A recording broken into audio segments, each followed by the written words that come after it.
Have you ever searched your name online and found something you wish wasn't there? Maybe an old post, a forgotten account, or information that no longer represents who you are today. Now imagine this. What if you actually had the power to remove that data? Welcome to Bluehat Cybersec Academy. Today, we're diving into a powerful and increasingly important concept. Right to be forgotten. Removing online data.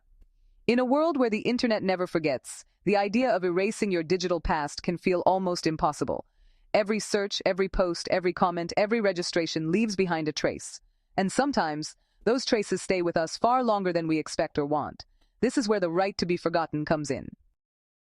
The right to be forgotten, often called RTBF, empowers individuals to request the removal of their personal data from online platforms, search engines, and databases, especially when that data is no longer relevant, necessary, or lawful to retain. It represents a powerful shift, a shift where control of personal data moves back into the hands of individuals. In this session, we'll explore what the right to be forgotten really means, why it matters, how it works, the challenges it brings, and how you can actually use it in the real world. So let's start by understanding what this right actually is. Why it matters. Now let's pause for a moment and ask, why does this right really matter? First, it protects personal reputation. Old, inaccurate, or misleading information online can seriously damage how a person is perceived. RTBF gives individuals a way to remove that harm. Second, it enhances privacy. It gives people more control over how their data is used, shared, and stored.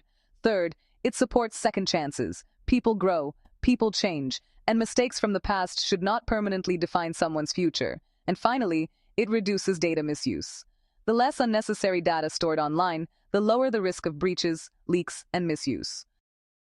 Now let's move into the legal foundation behind all of this. The right to be forgotten gained global attention after a landmark case involving Google in 2014.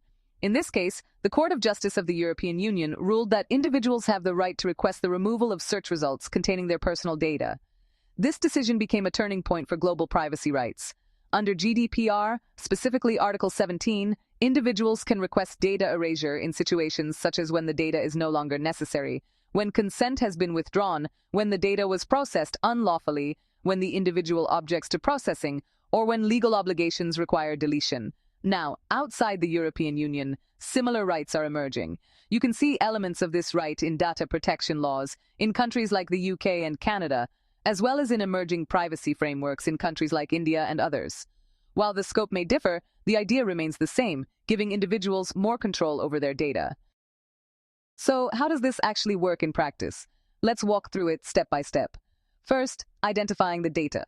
You need to locate the personal data you want removed. This could be search engine results, social media posts, or stored records on websites. Second, submitting a request. You send a formal request to the organization, website, or search engine that is hosting the data. Third, verification. The organization may verify your identity to ensure the request is genuine and not fraudulent. Fourth, evaluation. The request is reviewed based on legal criteria. This often involves balancing your privacy rights with public interest and freedom of expression. And finally, action is taken. If the request is approved, the data is removed, or access to it is restricted. Now you might be wondering where exactly you can apply this right. You can request data removal across multiple platforms, including search engines like Google or Bing, social media platforms such as Facebook, Instagram, or X, online directories and databases, and even e-commerce platforms and service-based websites. Most of these platforms provide dedicated forms or processes to handle such requests. But here's something important to understand. The right to be forgotten is powerful, but it is not absolute. There are limitations. For example, freedom of expression. Data may not be removed if it serves public interest, journalism, or the right to free speech. Then there are legal obligations. Organizations may be required to retain certain data to comply with laws or regulations. Public figures also face limitations. Information about them may remain accessible because it is considered relevant to the public. And finally, technical challenges. Completely removing data from the internet is not always easy. Backups, archives, and third-party sharing can make full deletion difficult. This naturally brings us to an important discussion: ethics. The right to be forgotten raises some deep questions. Should individuals be allowed to completely erase their past? How do we balance privacy with transparency? Can this right be misused to hide important or public interest information? These are not simple questions. They highlight the delicate balance between individual rights and societal needs. Now, if you're thinking about actually using this right, here are some practical steps you can follow. Review your privacy settings regularly across all platforms. Delete accounts that you no longer use. Remove old or unnecessary content wherever possible. Submit removal requests through official channels provided by platforms. Keep records of your requests and responses for reference. And if needed, follow up. Persistence matters.